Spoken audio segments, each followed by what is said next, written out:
Good morning सारे बच्चे को।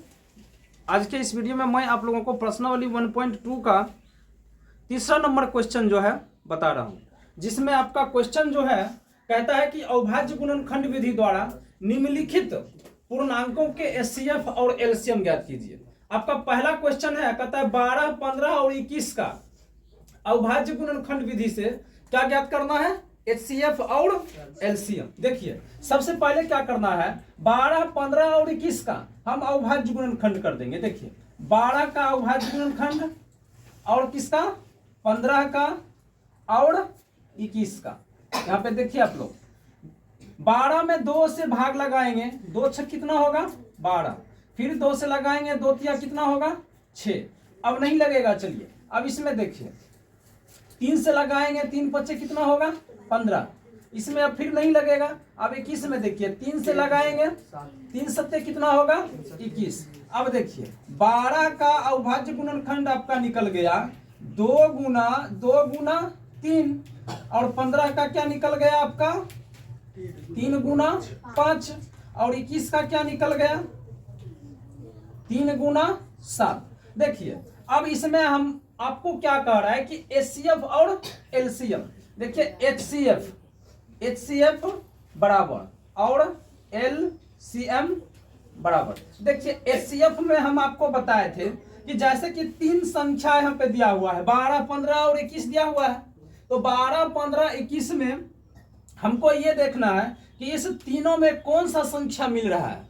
यहाँ पे क्या देख रहे हैं कि 3 जो है यहाँ पे तीनों में है, 3 मिल रहा है, नहीं मिल रहा है, तो यानी कि जो संख्या तीनों में मिल रहा है वही आपका क्या हो जाएगा, एचसीएफ हो जाएगा। तो एचसीएफ आपका क्या निकल गया 3 निकल गया। अब क्या कर रहा है एलसीएम। देखिए एलसीएम में क्या करना है, एलसीएम में ये बात पे ध्यान देना है कि सबसे पहली संख्या जो मिलता है उसको लिख लेना है। जैसे कि 3 मिला, हमने 3 को लिख लिया 3 को। उसके बाद अब क्या देखना है कि मान लीजिए कि 3 किसमें मिल रहा है, फिर कोई संख्या मिलता है, फिर इसमें देखिए दोनों में मिल रहा है, नहीं मिल रहा है। अब किसी में जो है नहीं मिल रहा है, यानी कि तीनों में पहले जो है 3 मिला, 3 हमने लिख लिया। बाद में की क्या करना है, सभी संख्या को क्या करना है यहाँ पे लिख देना है।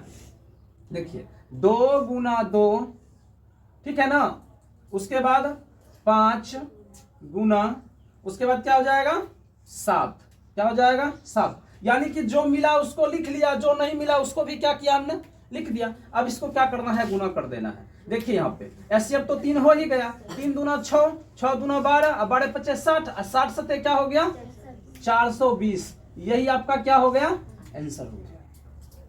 चलिए उतारते जाइए आप लोग। दूसरा क्वेश्चन देखिए आपका क्या है, कहता है दूसरा क्वेश्चन 17, 23 और 29। अब यहाँ पे देखिए 17 का अविभाज्य गुणनखंड करेंगे, और किसका करेंगे 23 का, उसके बाद 29 का। तो यहाँ पे क्या देखा जा रहा है कि 17 और 23 और 29, ठीक है ना, इसका जो है अविभाज्य गुणनखंड नहीं निकल रहा है। तो देखिए ऐसी स्थिति में क्या करना है, अगर एचसीएफ पूछा जाए, अगर ऐसी स्थिति में एचसीएफ निकाला जाए तो इसका एचसीएफ कितना हो जाएगा 1 हो जाएगा। क्या हो जाएगा 1, क्या हो जाएगा 1। एलसीएम हो जाएगा 17 गुना 23 गुना 29, क्योंकि अविभाज्य गुणनखंड जो है इसका नहीं हो रहा है, ठीक है ना। अब भाग विधि से भी बनाइएगा तो आपका एचसीएफ जो है कितना होगा 1 ही होगा। चलिए अब इसको हम गुना करेंगे तो कितना हो जाएगा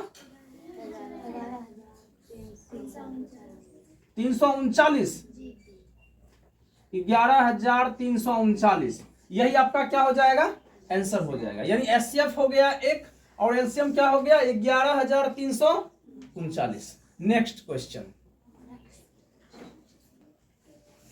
अब तीसरा नंबर जो आपका है कहता है 8, 9 और 25 का। देखिए 8 का अविभाज्य गुणनखंड करेंगे, 2 चौका 8, 2 दूना 4, 9 का करेंगे 3 तिया 9, और 25 का करेंगे तो 5 पचे 25। अब देखिए 8 का क्या निकल गया आपको 2 गुना 2, और 9 का क्या निकल गया 3 गुना 3, और 25 का निकल गया 5 गुना 5। अब देखिए यहां पे क्या देखा जा रहा है कि किस तीन संख्या में कोई भी संख्या में अंक जो है नहीं मिल रहा है, यानी एक भी संख्या जो है नहीं मिल रहा है, तो इसका एचसीएफ क्या हो जाएगा? एक हो जाएगा। क्या हो जाएगा? एक हो जाएगा। और एलसीएम आपका जो है हो जाएगा 2।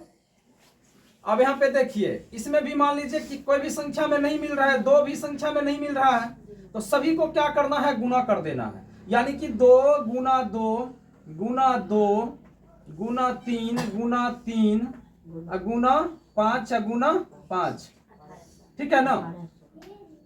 यानी कि 2 दूना 4 दूना 8 या 24, 24 पचे 120 नहीं, 120 पचे 120 पचे 0, 5 दूनी 10, 5 1 6, और उसके बाद हो गया 3, यानी हो गया 1800। इसका आंसर कितना हो जाएगा? 1800। यानी एचसीएफ हो गया 1 और एलसीएम कितना हो गया? 1800। ठीक है ना? चलिए आगे 4 नंबर का क्वेश्चन मैं बताऊंगा। 4 नंबर आपका क्वेश्चन कहता है कि एचसीएफ 306,657 बराबर 9, यानी एचसीएफ आपका जो है कितना दिया हुआ है? 9 दिया है। और एलसीएम इधर है 306,657, तो कहता है ज्ञात कीजिए। क्या ज्ञात करने का रहा है? एलसीएम। देखिए इसको कैसे बनाएंगे, देखिए यहाँ पे आपका जो है एचसीएफ कितना दिया हुआ है? 9। एचसीएफ कितना दिया हुआ है? 9। यानी कि यहाँ पे हम लिखेंगे, यानी कि मान लेंगे कि ए बराबर, यानी ए बराबर लिख लेंगे बड़ा संख्या। ए बराबर बड़ा संख्या कौन है यहाँ पे? 657। अब बी बराबर आपका संख्या कौन है? अरे 2 संख्या है ना, यानी ए बी कर लिए हम। ठीक है। अब देखिए यहाँ पे एचसीएफ आपका जो है, एचसीएफ आपका कितना दिया हुआ है? 9 दिया हुआ है। 9 दिया हुआ है ना। अब पूछा क्या जा रहा है? एलसीएम, यही ना पूछा जा रहा है। तो देखिए एलसीएम बराबर ए गुना बी बटे क्या हो जाएगा? एचसीएफ। तो ए गुना बी, तो ए आपका कितना है? 657। अब बी कितना है आपका? 306। एचसीएफ आपका कितना दिया हुआ है? 9। कितना दिया हुआ है? 9। अब देखिए इसको काटना है। इसको क्या करना है? काटना है। देखिए कितना बार में काटेंगे इसको? 600 कितना है? 57 है, तो कितना हो जाएगा? 9 से भाग देंगे। 9 से 45, 9 छक 54, 9 सत्ते 63, 9 सत्ते 63, यानी कि 7 बार में लगाएंगे। 9 सत्ते कितना हो जाएगा? 63। यहाँ पे बच गया 2, बच गया ना 2, यानी 5 में से 3 जाएगा तो 2 बच गया। 27, 9 तिया कितना हो गया? 27, यानी 73 नमा जो है ये क्या हो गया? कट गया। ये कट गया। अब क्या करना है? इस 73 को और 306 को आपस में क्या करना है? गुना कर देना। गुना करेंगे तो कितना हो जाएगा? देखिए इस प्रकार से आप गुना कर सकते हैं। 6 तिया 18, 1, ठीक है ना, 3 तिया 9, 7 छक कितना हो गया? 42। कोई भी संख्या को 0 से गुना करेंगे 0, 4। उसके बाद 7 तिया कितना हो जाएगा? 21, 8, 2 1 3, 9 4 कितना हो गया? 13, 1 पैसा वाला 2 हो गया, यानी 22,300 कितना हो गया? 22,338। यही आपका क्या हो गया? आंसर हो गया। समझ में आ गया? यानी इस प्रकार से आप जो है इसको बना सकते हैं।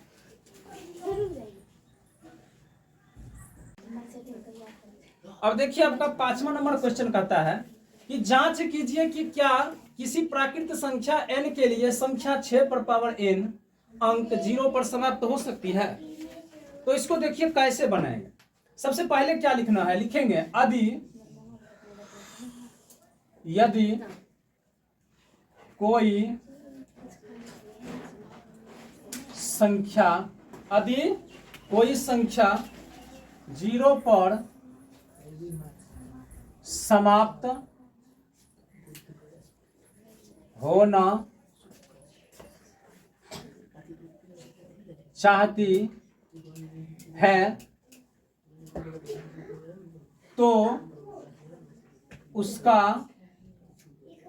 अविभाज्य गुणनखंड, उसका अविभाज्य गुणनखंड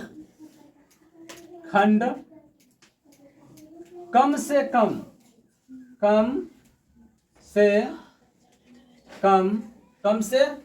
एक बार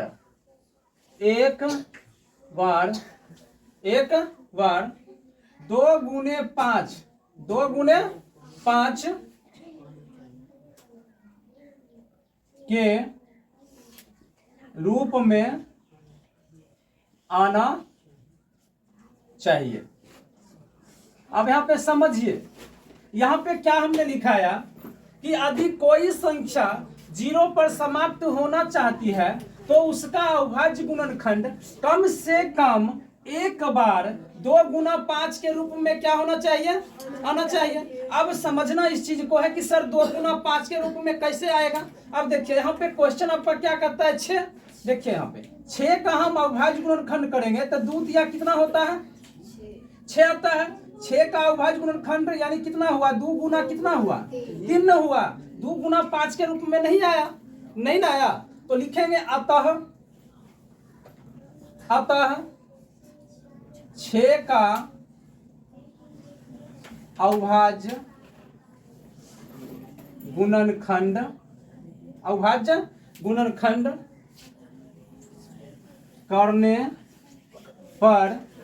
करने पर यह 2 गुना 5 के रूप में नहीं आता है। क्या होता है, नहीं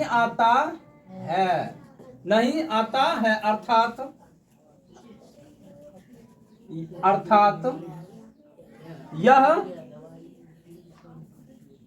कभी भी 0 पर समाप्त नहीं हो सकती है। अब देखिए इसको समझे या नहीं समझे। अब देखिए यहाँ पे 6 पावर n जो है, ये कोई जरूरी नहीं है कि 6 पावर n ही रहेगा। हो सकता है आपको दे देगा 10 पे पावर n, चाहे दे देगा 5 पे पावर n, ठीक है ना, चाहे दे देगा 8 पे पावर n। समझिए इस बात को, जो मैं बता रहा हूं इस बात को समझिए। ये तो आपका हिसाब बन गया। अब इधर थोड़ा समझ लीजिए। अब यहाँ पे हमने क्या लिखाया नियम, इसको आपको थोड़ा याद करना है, माइंड में कब करना है। यहाँ पे कह रहा है कि अविभाज्य गुणनखंड जो है आपका 2 गुने 5 के रूप में आएगा। जो 2 गुना 5 के रूप में आएगा ना, वही 0 पर क्या होगा, समाप्त होगा। लेकिन यहाँ पे अविभाज्य गुणनखंड जो किया है वो आपका 2 गुना 5 के रूप में नहीं आया, 2 गुना किसके रूप में आया, 3 के रूप में आया। जैसे कि देखिए यहाँ पे जैसे 10 पावर n है, अगर हम 10 का अविभाज्य गुणनखंड करेंगे, देखिए 2 गुना 5 के रूप में आया कि नहीं आया, आया कि नहीं आया। तो 10 जो है ये संख्या जो है आपका क्या हो जाएगा, 0 पे क्या हो जाएगा, समाप्त हो जाएगा। बात समझ में आ रहा है ना। लेकिन हम 5 का करते हैं चाहे 8 का करते हैं तो 2 गुना 5 के रूप में नहीं आता है। हिसाब हमारा क्या कर रहा है, क्वेश्चन हमारा क्या रहा है, कम से कम एक बार जैसे अविभाज्य गुणनखंड करते हो ना तुम लोग, कम से कम एक बार उस संख्या में जो है 2 गुना 5 आना है। बस वही संख्या 0 पर क्या होगा, समाप्त होगा। समझ गए। तो इस प्रकार से हमारे वीडियो को देखते रहें। अगर वीडियो अच्छा लगे तो आप लोग वीडियो को लाइक करें, शेयर करें, कमेंट करें।